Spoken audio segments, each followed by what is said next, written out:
Alors deux derniers topos sur les thérapies ciblées qui constituent une forme d'avenir de la thérapeutique pour les histiocytoses.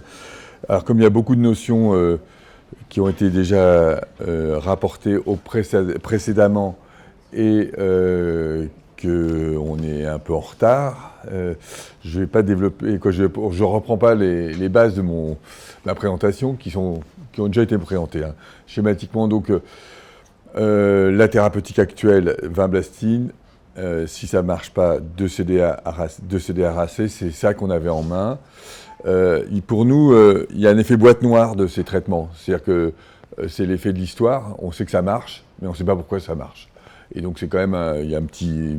Bon, c'est pas un malaise, si on est content d'avoir une voiture qui marche, même si on ne sait pas ce qu'il y a dans le moteur, mais quand même, ça aide de comprendre la vie, de savoir pourquoi on arrive à avancer. On avait d'emblée un pronostic dans cette maladie, dans l'histiocytose langerhanienne de l'enfant, qui était quand même assez satisfaisant, 98,7%, mais on avait des progrès à faire. Et donc le progrès, il a été fait en bonne partie parce qu'on a mieux connu la maladie, donc ça a été dit. Je mets la photo de M. Barrett Rollins, qui est le médecin de l'équipe de Boston qui a identifié BRAF dans cette maladie. Donc on a parlé de cette voie des MAP kinases, hein, donc le récepteur à la membrane, le poste de commandement dans le noyau et la communication de la membrane vers le noyau qui passe par une espèce de cascade de dominos qui s'activent et qui peuvent être par mutation génétique activés en permanence et rendre malade. Grâce finalement au progrès de la médecine qui ont été concomitants et qui ont été stimulés non pas tellement pour l'histiocytose, on peut l'avouer franchement, mais pour le cancer, qui est quand même beaucoup plus fréquent et parce que beaucoup plus pourvoyeur de marché pour les industriels. Une série de molécules ont été identifiées qui sont actifs soit au niveau de RAF, donc BRAF, soit un peu en dessous, qui sont les ERK, MAP de K1. Alors, ceux qui sont actifs au niveau de BRAF sont les anti-BRAF, donc qui sont le Vemurafenib, le Dabrafenib, l'Encorafenib. Et puis ceux qui sont actifs en dessous, c'est les anti-MEC, qui sont Cobimetinib, Tramimetinib, Binimetinib, Selumetinib. Et on en a, je ne dis pas des nouveaux chaque jour, mais il y a de nouvelles molécules qui sont en progrès. Donc ça, c'est ce qu'on a en main. La caractéristique pour nous sur le plan clinique, c'est qu'il s'agit pratiquement tout le temps de médicaments, alors côté pédiatrique, qui ont été développés pour les adultes, qui sont donnés par voie orale, qui ont chez l'adulte une série d'effets indésirables qui sont parfois inquiétants. C'est-à-dire qu'on sait que certains de ces médicaments, dans les essais thérapeutiques de l'adulte, ont été remarquablement efficaces pour ces maladies, mais ont pu donner des atteintes oculaires, des rétinites, ont pu donner des cardiomyopathies, des atteintes cardiaques, une photosensibilité, alors ça c'est le cas en particulier du Vemurafenib, et on peut aussi observer quelques cancers secondaires. Donc c'est des médicaments qui ont représenté un énorme intérêt pour des maladies avec un pronostic très sombre. Et pour l'histiocytose, ça nous a posé beaucoup de questions pour l'application ou non de ces médicaments chez les enfants. La deuxième considération qu'on a pour l'enfant, c'est que usuellement, pour évaluer une nouvelle molécule, on fait un essai thérapeutique. C'est ça le gold standard, comme on dit, de l'utilisation des nouveaux médicaments chez l'enfant. Alors, il ne s'agit pas de parler de souris, de données expérimentales, de cobayes et des choses comme ça. Mais on est dans des situations où on est en impasse thérapeutique. Mais si on est en impasse thérapeutique et qu'on veut proposer quelque chose, la théorie, c'est de passer par un essai thérapeutique. Mais pour avoir un essai thérapeutique, il faut avoir un soutien, et en général c'est un laboratoire pharmaceutique. Il faut usuellement des données biologiques préliminaires chez le bébé souris, chez le bébé, je ne sais pas, mouton, en tout cas des données chez les animaux jeunes. Il faut un cadre légal qui passe par des essais dits de phase 1, phase 2, phase 3. Il faut une formulation pédiatrique pour les médicaments. Il faut des données pharmacologiques pour les enfants. Toutes ces données, une fois validées, on peut imaginer un essai thérapeutique chez l'enfant. Et on s'est retrouvés, nous, dans des situations où c'est quand même beaucoup plus compliqué parce qu'on est dans une maladie très rare. Quand on discute avec, très rare, avec des besoins pour, en particulier les patients réfractaires, qui sont des nourrissons.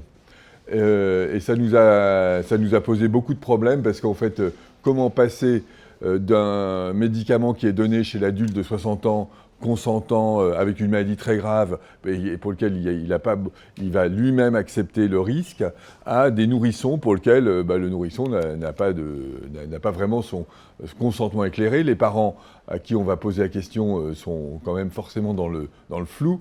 Et donc, voilà, on a ces questionnements-là pour côté pédiatrique. On sait aussi que les besoins de ces médicaments concernent les patients avec des atteintes neurodégénératives qui sont plutôt au milieu de l'adolescence. Et puis, mais ça c'est Julien qui discutera de ça, c'est les patients adultes au-delà de 50 ans qui ont des maladies d'Erdheim-Chester. Donc on a ces 3 groupes de risques par tranche d'âge. Donc tout ça nous a fait beaucoup de questionnements et je vous partage avec vous ces questionnements. On a une maladie extrêmement rare, dispersée, complexe sur le plan médical, chez des très jeunes âges. Et on sait que, de fait, on n'est jamais arrivé à convaincre aucun laboratoire pharmaceutique d'avoir le moindre engagement pour les enfants. Pourquoi ? Parce que quand vous leur parlez de bébé en disant « écoutez, je ne connais pas, donc je ne vous donnerai pas de médicament. C'est compliqué, je ne vous donnerai pas le médicament. La dose, on ne sait pas, je ne donne pas le médicament. » Donc en fait, on s'est retrouvé seul entre finalement le patient et nous, et des situations où on doit prendre des décisions. Et le fait est que, au niveau du monde entier, les essais thérapeutiques dans les histiocytoses langerhans, ça se limite à 2 essais chez des grands enfants, à 25 patients aux USA, au Canada, sur les 13 dernières années, et un essai en Russie sur 17 patients. Par contre, on a des séries observationnelles, et c'est ce qu'on fait dans le cadre du registre français, où on enregistre les cas. Et pour l'avenir, à cette heure-ci, il y a 2 essais thérapeutiques qui sont ouverts pour le futur, mais qui ne sont pas encore inclus aux USA, un pour le cobimetamib, le Cotellic, et un pour le tovarefemib, qui est une nouvelle molécule, et aucun n'inclut des nouveau-nés, par exemple. Bref, donc c'est pour vous dire que, il y a un moment donné, il faut prendre ses responsabilités comme médecin, il faut les assumer, mais il faut identifier aussi, approcher les choses de façon un peu raisonnable. La première façon d'approcher les choses raisonnables, c'est de dire qu'il y a des situations d'impasse et de bien définir ce qu'on appelle, nous, médecins, des situations d'impasse thérapeutique. La première situation d'impasse thérapeutique, c'est ce qu'on appelle des patients avec histiocytose langerhans avec organes à risque, réfractaires. C'est-à-dire qu'on vous leur donnez un premier traitement, ça ne marche pas. Est-ce que derrière, vous mettez 2 CDA-RACé avec... on sait qu'il y a 15% de mortalité, mais qu'il y a 85% de succès. Il y a 4 mois d'hospitalisation en soins intensifs. C'est très lourd, mais est-ce qu'on y va ? Est-ce qu'on n'y va pas ? En tout cas, là, on a considéré que quand on était réfractaire avec une maladie très agressive, on devenait éligible pour des essais, pour des molécules nouvelles. Les patients sans organes à risque mais réfractaires, alors on a considéré après 2 lignes de traitement, c'est-à-dire 20 blastines et 2 CDA, ça devenait des patients éligibles. On a considéré également que les patients avec une atteinte pulmonaire très sévère, destructrice du poumon, pouvaient devenir des patients éligibles parce qu'on n'avait pas d'autre choix. Les patients avec une cholangite sclérosante, si on pouvait éviter la greffe de foie, c'était une indication. Les patients avec atteinte neurodégénérative. Et enfin, les histiocytoses non langerhansiennes réfractaires. Donc ça veut dire qu'on a limité les indications. On a peut-être un tout petit peu étendu à des nourrissons, de moins de 6 mois dans des situations très compliquées. Mais c'est pour l'instant une toute petite extension de ces indications qui sont présentes là. La deuxième chose, c'est qu'on a fait du repurposing, c'est-à-dire qu'on a pris les médicaments qui ont déjà eu une AMM, qui sont autorisés sur le marché pour des adultes, et on les a traités.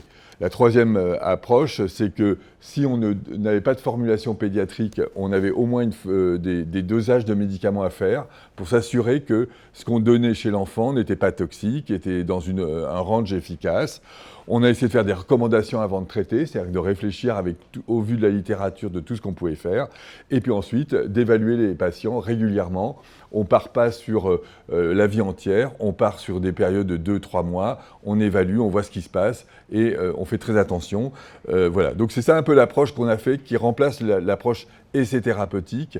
Et je vous montre comment ça s'est posé pour nous sur le premier cas qu'on a traité en mai 2013 et qu'on a publié. C'est d'une petite fille qui venait de La Réunion, qui avait déjà donc une maladie qui a été diagnostiquée à la naissance. On avait déjà traité avec deux lignes de traitement, vinblastine, corticoïdes et 2 CDA. Elle arrive à Paris, de La Réunion, en disant viens pour 2 CDA racés. On a dit aux parents, écoutez, oui, on est parti sur 4 mois de traitement. Et puis on a maintenant une possibilité thérapeutique nouvelle parce qu'il y a quand même des données biologiques qui montrent que ça peut marcher. On avait des données chez l'adulte qui montrent que ça pouvait marcher. Et on a proposé une fenêtre, en quelque sorte, de traitement de 1 mois avant de traiter intensivement. Et la fenêtre de traitement était complètement innovante pour nous. Donc c'était le Vemurafemib. La question pour nous, c'était que c'est un bébé de 8 mois pesant 7,5 kg, traité avec des comprimés d'adultes. Ce bébé avait une sonde nasogastrique à ce moment-là, avait de la fièvre, avait été transfusé. Il y avait toute une série de choses qui étaient compliquées. On a estimé une dose et puis on a traité. Et la grande surprise de ce premier cas, le cas numéro 1, ça a été à l'hôpital Trousseau, ici, c'était que ça a marché. Et ça a marché de façon spectaculaire. Avec 2 CDA racés, la réponse, on l'observait à 2 mois, 3 mois. Et donc, c'était quand même un peu compliqué d'y arriver. Là, à J14, donc au 14e jour, l'enfant, avec un traitement Péros, n'avait plus aucun soin, à part une prise 1 fois par jour de ce médicament. Et donc ça, c'était quand même spectaculaire pour nous. On l'a publié comme ça. On a arrêté la morphine, on a arrêté bien sûr, il n'y avait plus de fièvre, plus de transfusion, plus d'augmentation du taille du foie et de la rate, bref. Un enfant qui va bien, il est reparti à la maison à J21, alors qu'il était parti pour plusieurs mois de traitement. Le problème, on avait des paquets ganglionnaires, tout ça, ça a disparu. Le problème, alors, c'était à poursuivre. Alors, quand on a publié ça, nos collègues au niveau international et nous-mêmes avons continué, avec des précautions, on avance pas à pas. On a publié ce travail en 2019, et ça a montré sur 54 patients que ça marchait énormément bien, de façon sans discussion. On a été chercher les cas, donc on avait 26 cas en France, c'était fin 2018, et on a des cas d'Allemagne, d'Israël, et dont Gaza. Il y avait des patients de Gaza qui étaient traités avec ce traitement en Israël, des patients italiens, russes, slovaques, Grande-Bretagne, Algérie, Autriche, Belgique, Bélarus. À l'époque, on avait accès aux patients de Bélarus et République tchèque. Sur tous ces patients, on a une réponse. On a pris des patients graves. Je vous passe le détail, mais il y avait une efficacité spectaculaire. L'efficacité, on la mesure sur un score d'activité. Et quand la barre descend, c'est que ça va bien. Quand la barre monte, c'est que ça va mal. Là, elle n'avait que des barres qui descendaient. Et elles étaient toutes pratiquement à 0. C'est-à-dire qu'il y avait une réponse complète pour plus de 2 tiers des patients à 8 semaines de traitement. Et ça, on n'avait jamais vu avant. Même de CDA racés, on avait des réponses qui étaient beaucoup plus lentes. On avait ces situations avec un enfant qui avait pris 2 CDA, il avait déjà reçu du 2 CDA, il avait des paquets ganglionnaires qui étaient en train de pousser. À J14, il n'y a plus rien. Il y avait du pus au niveau d'un ganglion. Bref, on a eu sur 54 patients un décès. Un patient pour lequel il y a eu peut-être un choix inapproprié, c'est-à-dire le collègue il y a une réponse partielle, ils ont rajouté une chimiothérapie et et c'est l'association chimio plus le thérapie ciblée qui a entraîné le décès. Ce qui veut dire que sur 54 cas de patients très sévères, on a eu un décès, ça faisait une courbe de survie à 99%, ce qui était quand même très satisfaisant. On a pu montrer que sur des atteintes pulmonaires aussi qui étaient dramatiques, avec les kystes qu'Abdelatif vous a montré, ce patient était quand même en soins intensifs, en réanimation, donc on était quand même franchement en impasse. On le met en route au traitement. Ça, c'est à 8 mois de traitement par Vemurafemib. Ce patient est ambulatoire. Il a été quand même sauvé par ce traitement. Les effets indésirables par rapport à la chimio, alors je vous passe le détail, mais c'était essentiellement des photosensibilités. Et là aussi, entre une chimio intensive avec des risques de septicémie et une éruption cutanée qui est gérable avec le soleil, le choix était tout fait. Contrairement à l'adulte, et en surveillant très bien ces patients, et encore, on n'avait pas vu un seul cancer cutané secondaire. Donc là, la peau des bébés n'est pas la même que la peau des adultes, et donc on a pu continuer. Voilà, donc on était quand même très content de ça. On a pu déterminer aussi que les dosages des médicaments dans le sang étaient satisfaisants, y compris en utilisant des comprimés écrasés, ce qui ne plaît pas toujours aux laboratoires pharmaceutiques, mais on a des dosages qui montrent une zone d'efficacité, donc on arrive à déterminer entre quelle dose et quelle concentration maximale, minimale, on doit être pour avoir une bonne efficacité et pas de toxicité. La limite de ce travail et de ce traitement, c'est qu'on n'arrive pas à arrêter ce traitement. Il n'y a pas d'éradication de la maladie. Et ça a été quand même une grosse surprise. On arrête le traitement, pratiquement 8 fois sur 10, la maladie revient. Donc il y a besoin de continuer le traitement. Ça a été une grosse surprise, et ce qu'on n'a pas vu avec les autres traitements avant. La surprise, comme l'a dit Sébastien, c'est explicable par le fait que le clone BRAF, il doit dormir quelque part chez ses patients, et la charge dans le sang diminue de façon drastique, mais n'est pas nulle, et donc on n'élimine pas complètement la maladie. Alors, je vous passe une diapositive super compliquée. Les docteurs ont essayé plein de choses. Rien ne marche pour éliminer le clone à la date d'aujourd'hui. Et donc on a dû continuer le traitement. Pour la majorité des patients, quelques-uns on a pu arrêter.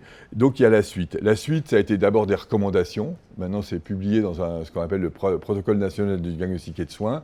Et puis, c'est une approche avec à la fois plus complexe et plus large en termes de réseau, puisqu'il y a tout le réseau européen qui est dedans.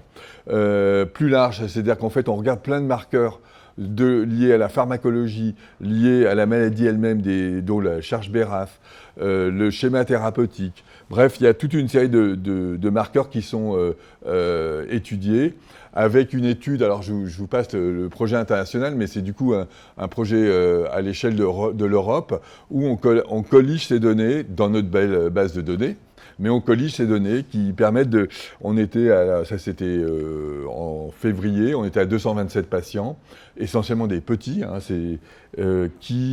avec essentiellement des histiocytoses languérantiennes, mais on avait des Erdheim-Chester pédiatriques, des Rosey-Dorfman pédiatriques, des xanthogranulomes et des histiocytoses malignes.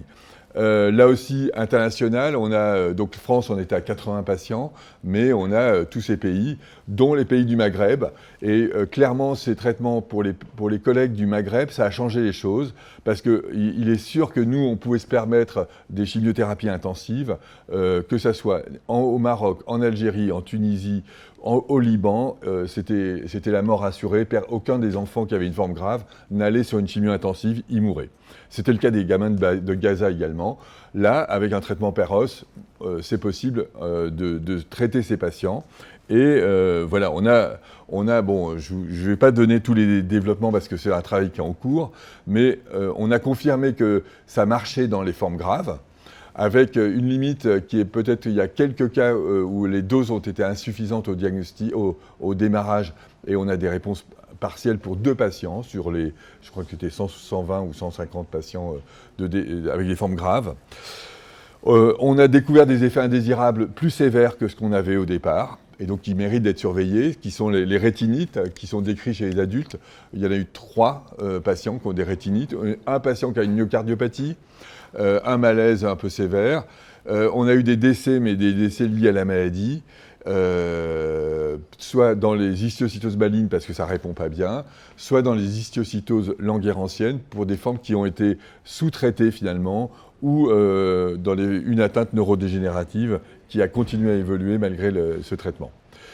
Mais il n'était pas sous traitement au moment du décès. Le vrai challenge pour nous, c'est la découverte d'une complication exceptionnelle qui est l'atteinte neurodégénérative, mais qui apparaît fréquente chez les patients sous thérapie ciblée. Mais on est en train de l'évaluer parce qu'on doit récupérer les IRM de presque 150 patients au niveau européen, ce qui n'est pas toujours évident. Mais la première analyse sur 30 patients qui avaient des IRM, il y avait 15 qui avaient une atteinte neurodégénérative, alors que c'était des patients qui n'avaient pas d'atteinte neurodégénérative au diagnostic et qui étaient sous thérapie ciblée. Et donc ça, pour nous, ça a été un choc, dans le sens où des patients pour lesquels la maladie était complètement éteinte, contrôlée, qui allaient bien, et en cours de traitement, ou au moment où on voulait arrêter le traitement, on a vu l'apparition d'atteintes neurodégénératives. Alors c'est des courbes de risque. Ça veut dire que là, on est 2 ans après le début de la thérapie ciblée, et quand on commence à faire des IRM, alors on a un peu peut-être biaisé les choses, mais on a l'impression que une majorité des patients ont une atteinte neurodégénérative. C'est en train d'être évalué de façon systématique, non biaisée. Ça nous demande beaucoup de travail, mais c'est à la fois une complication qui tient à la maladie, mais peut-être à la dose de traitement. Parce que la logique pour nous, au long cours, était de donner le moins de traitement possible, et ce traitement passe moins bien la barrière méningée. Et peut-être c'est ça la cause de cette fréquence anormale des atteintes neurodégénératives secondaires. On a eu aussi 2 patients qui ont eu des transformations leucémiques, qui sont des patients pour lesquels il y a eu à la fois, et c'est les collègues qui avaient tenté ça, le traitement classique, la monothérapie par un inhibiteur de BRAF ou de MEK, mais des chimiothérapies. Et là, c'est quand même une grosse surprise d'avoir des transformations leucémiques chez ces patients. Et en conclusion, on a beaucoup avancé sur le domaine, mais le contrôle au long cours de la maladie avec ces traitements reste un défi. En termes d'effets indésirables, globalement, on a finalement plutôt moins que la chimiothérapie, mais quand même. La coopération nationale et internationale continue pour qu'on arrive à fournir des résultats beaucoup plus sérieux. Et puis, il y a aussi des travaux de recherche fondamentale parce que, clairement, on a besoin de comprendre un peu mieux le pourquoi de cette persistance de la maladie chez ces patients. Et donc, on travaille dans le cadre de ce consortium ECHO. Voilà. Merci.